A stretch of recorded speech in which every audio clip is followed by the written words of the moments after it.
السلام عليكم ورحمة الله وبركاته. معكم ابتسام. قبل ما نبدأ كلامنا هنصلي على الحبيب صلى الله عليه وسلم.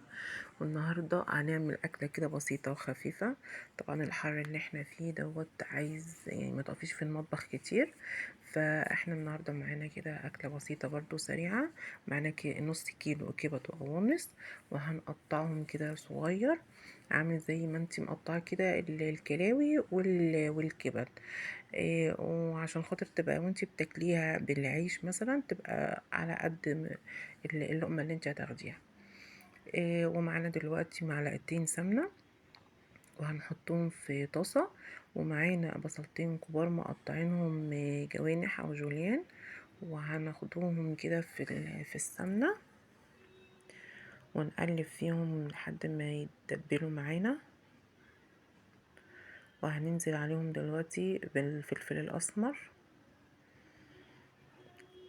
الاكلات الخفيفه دي هتبقى حلوه ليكي قوي في الصيف، لما تكوني مثلا رايحه بحر، لما تكوني في مصيف، الجو حر، انت رايحه مشوار راجعه تعبانه من الشمس من الحر.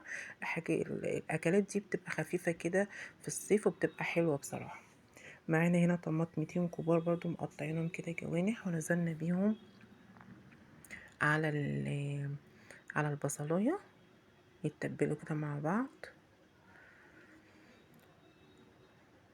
وهننزل دلوقتي بالقوانص الاول، بس القوانص مقطعينها صغيره مش كبيره. نزلنا بالقوانص الاول ان القوانص بتاخد سوا عن الكبد، فهناخدوها كده شويه مع البصلايه مع الطماطم.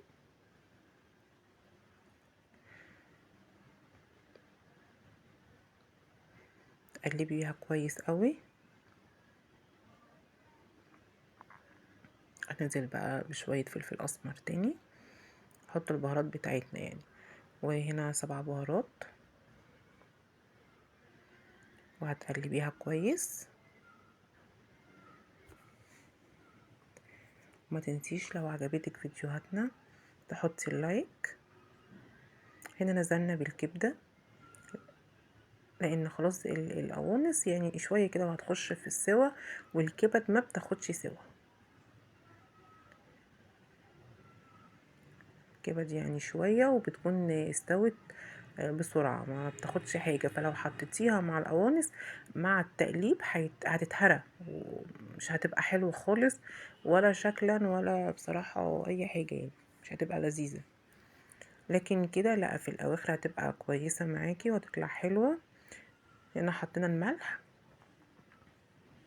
وهننزل بقى باخر حاجة معانا الفلفل.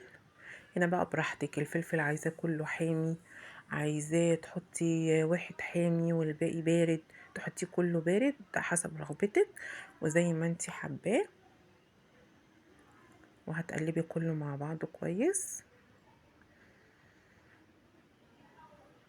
انا بصراحه بحب الاكلات السريعه دي قوي، لان كمان بتنفعني ايام الامتحانات زي كده دلوقتي.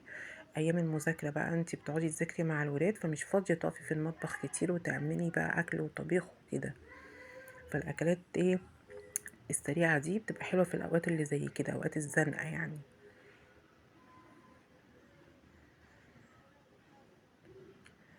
خلاص هي كده تعتبر خلاص قربت تخش في السوا اهي. اهي بص، بدات اهي تتقطع معايا، بس دي عماله تجري مني في الطاسه يعني. خلاص خليك على جنب. بس دي جميله بتتقطع بقى معايا كده.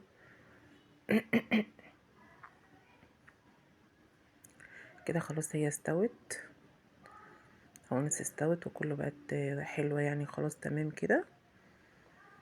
يلا بينا اهو التقديم اهي. بس جميله، والصوص بتاعها تحفه، تحفه بجد، كان طعمها حكايه اهي. بس يعني وانت بتاكليها كده بالعيش كانت جميله. وما تنسيش اللايك الجميل منك والتعليق الجميل لو عجبك الفيديو. و... واشوفك ان شاء الله في فيديو جديد، ومع السلامه.